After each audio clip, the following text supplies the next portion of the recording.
So even though most of yesterday's lie took place back in the human realm in the town of Gravesfield, we got an interesting new location that is being referred to as the In-Between. Now we can say that this area was first introduced to us in Knock Knock Knocking on Hootie's Door when Luce and Amity are looking at Philip's diary entries through the Echo Mouse. One of the entries shows notes on the portal, with the section in the middle having a note wondering what's in between. This entry was also scribbled out in the playback from the Echo Mouse, so presumably this particular build of the portal wasn't successful. Now, while we don't have a mention of a name within the episode itself, this location Luce is in does seem to be the most likely for the previously mentioned In-Between. That, and that the Season 2 composer of the show, Brad Breek, has tracks named the In-Between Realm. So for the time being, that's what we'll call it. Now theoretically, having obtained all of the ingredients to make the portal, which Luce even says were easy to obtain, but harder to actually build the portal, it should have worked. However, the portal door itself looked janky, and since Luce was caught in this in-between, something likely went wrong. Keep in mind, Luce didn't have the key, so that could have been a huge factor. But also, the key itself had Titan's blood in it. With Amity breaking the key in Eclipse Lake, some remained in the key, but the rest leaked onto her glove.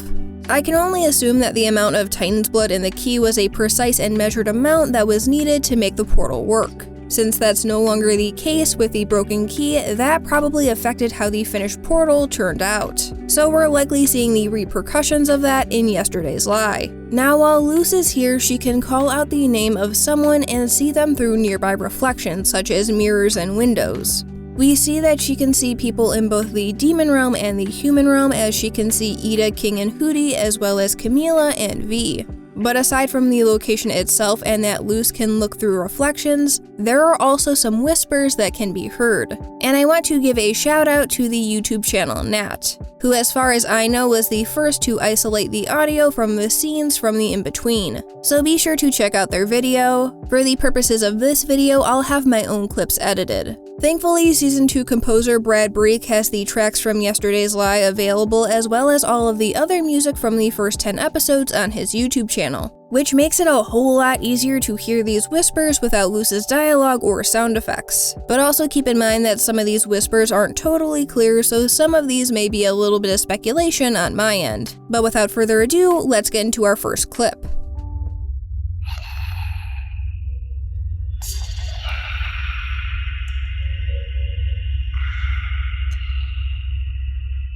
So when Luce first arrives in the In-Between, I feel like we hear a word that starts with H. Since Luce is entering the In-Between, maybe the voice is saying hello.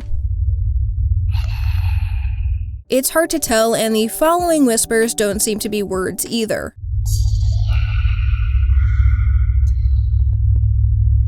However, there is a very interesting exchange that follows. Ida? King? Hootie? Can anyone hear me?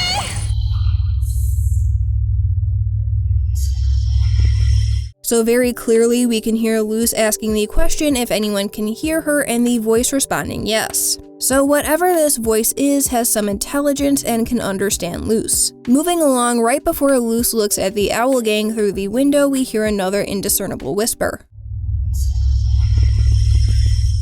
Upon returning back to the In-Between, we get another seemingly random whisper and an important one.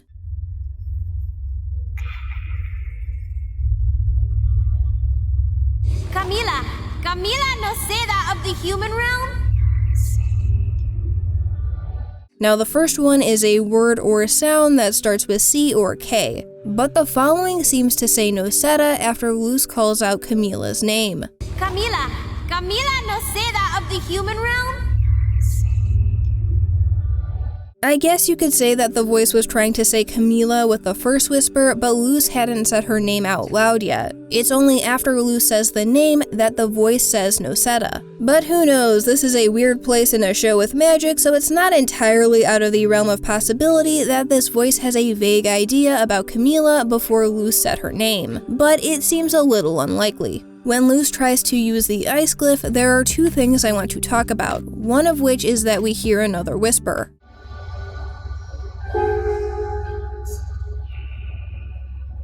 It's a bit hard to hear since the music is playing over it, but it kinda sounds like it could be saying stay here. I mean, Luce tries to use the glyph to launch herself up and can't, so stay here would kinda make sense in that context. But the other thing I want to talk about is the fact that Luce's glyphs don't work here. The show has very clearly gone out of its way to show that Luce's glyphs only work on the Boiling Isles. In Young Blood Old Souls, when Luce tries to use a fire glyph in the human realm, it fails. The glyphs need a source of magic to draw from. As is stated in Adventures in the Elements, that magic is a gift from the island. Additionally, in the opening of Young Blood Old Souls, King says the following: "The Boiling Isles, born from the flesh and bones of a fallen titan.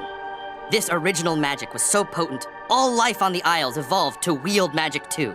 So the fact that glyphs don't work here likely means that this area isn't connected to the Boiling Isles. It seems this place isn't a blending of the demon realm and human realm, but rather its own separate realm. That being said, Titan's blood is a required ingredient. So maybe there is the possibility that the Titan and magic have a small fraction of influence in the in-between. But there are also some interesting implications regarding magic in the in-between given to the condition of Luce's cape at the end of the episode. But I'll get into that a bit later. Continuing on, when Luce gets flipped, we hear another whisper.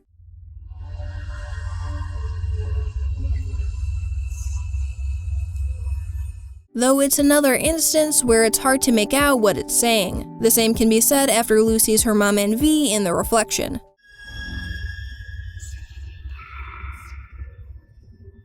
It kinda sounds like it's saying save us, but there isn't any context as to why it would be saying that. Shortly after though, we hear another whisper and it sounds like it says stay here again.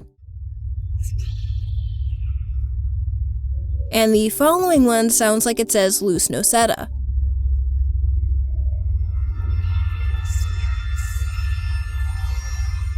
Now at this point, Luce has said her name because she was trying to call out to V and said Luce Nocetta 2.0. Like I said before, the voice seems to have intelligence, so either it was able to put 2 and 2 together, or it can repeat phrases it hears. But depending on how smart this voice is, given the context of the previous 2 whispers possibly save us and stay here, it could be asking Luce to do those things. Now moving along, we get another whisper that's probably the most clear. Right before Luce calls for Camila, the voice says Nocetta.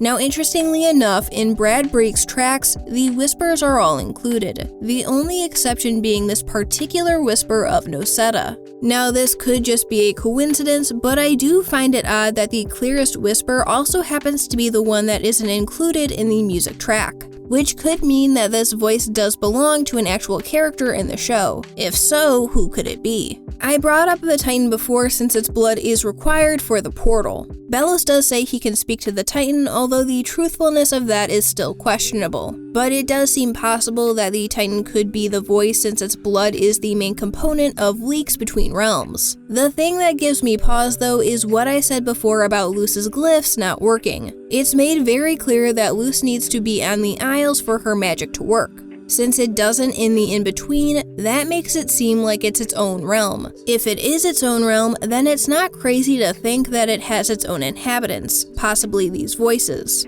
Or maybe the in-between is some sort of place of the subconscious and these are thoughts that are caught or trapped within. Luce still has the blood from Amity's glove, so we've got a few more attempts. If they're unsuccessful as well, we may wind up here again and learn a bit more about the in-between. But something else that's interesting is that Luce's cape is tattered upon returning back to the Isles. The description from the Witch's Apprentice game says it's a stunning accessory that can deflect all forms of magic. So if it's tattered, then what exactly was in the liquid in the in-between? If the cape can really deflect all forms of magic, then whatever was in there wasn't a form of magic.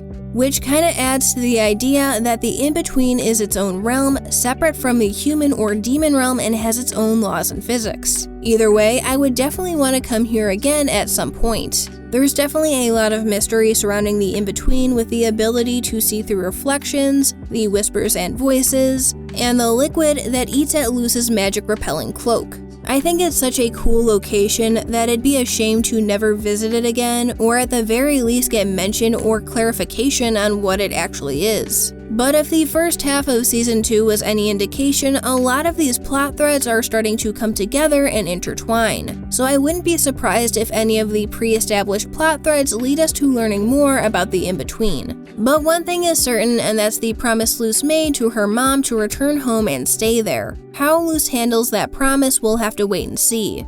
But Luce's main goal is still to build a portal to get back home. So we may be getting more information on the in-between sooner than we think. Thank you so much for watching. I hope you have a fantastic day, and until next time guys, take care.